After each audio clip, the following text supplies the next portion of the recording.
A high-stakes speech at the United Nations. President Biden warned world leaders that standing up to Russia's invasion of Ukraine is vital to world peace. The president declared that the United States will continue military and financial support for Ukraine. Yet a recent poll shows more than half of Americans think the U.S. has done enough. National security correspondent Burke reports.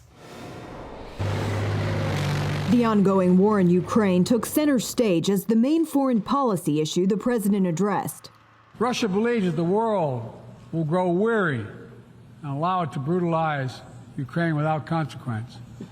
But I ask you this: if we abandon the core principles of the United States to appease an aggressor, can any member state in this body feel confident that they are protected?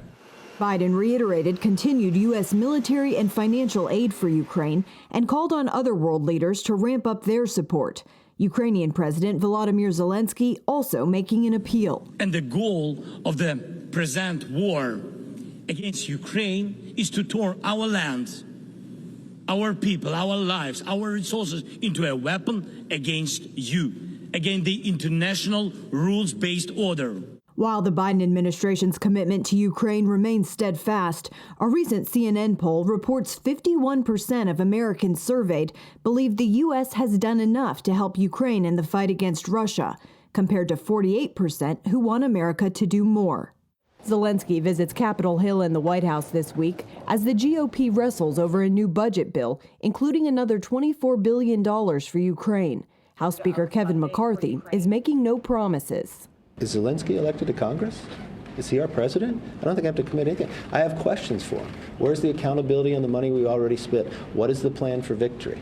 Foreign policy expert and senior fellow at the Brookings Institution, Michael O'Hanlon, tells CBN News that if the war continues for another year, debate will likely be about cutting back aid rather than cutting it off completely. I think that might allow for a substantially reduced amount of American assistance by at least half, maybe 3/4, and still allow Ukraine to hold on to the 5/6 of its territory that it has today and protect its government, its capital, the majority of its people, most of its economy. For now, Ukraine deserves a fuller, fairer chance to take back its land. Biden has a sideline meeting planned with Israeli Prime Minister Benjamin Netanyahu, the first since Netanyahu returned to office. According to the White House, the two will discuss countering and deterring Iran, along with other issues focusing on the shared democratic values of the two countries. Burke, CBN News, Washington. Well, here's a significant fact that isn't being really reported much, and that is there weren't any other world leaders at Biden's speech. There were their UN representatives, but I think it underlines that the world doesn't think the UN has any power. And there will be nothing that comes from this speech as we start growing into this multipolar world where you're going to have U.S. interests, you're going to have Chinese interests, you're going to have interest in India. Brazil announced as part of this UN gathering that they were now the spokesperson for all of Latin America, for South America. These are incredible changes. Is Europe fracturing, or are they coming together as a result of this war? But if they are, why aren't they sending anybody to hear this speech at the UN? Here's something the Secretary General of the UN said just yesterday. So it's no coincidence. He's trying to make a statement about where we are in the world today. Our world is becoming unhinged. Geopolitical tensions are rising. Global challenges are mounting, and we seem incapable of coming together to respond.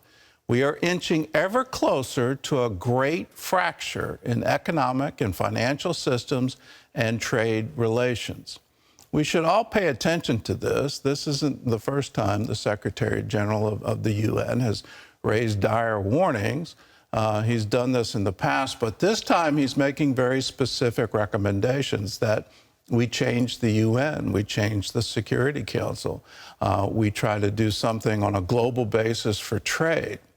As a Christian, I look at that kind of statement by a world leader, and frankly, it gives me a chill. You know, are we inching closer to the people recommending that we scrap all the nation states and come up with some kind of one world government? Well, I know exactly where that's going to lead.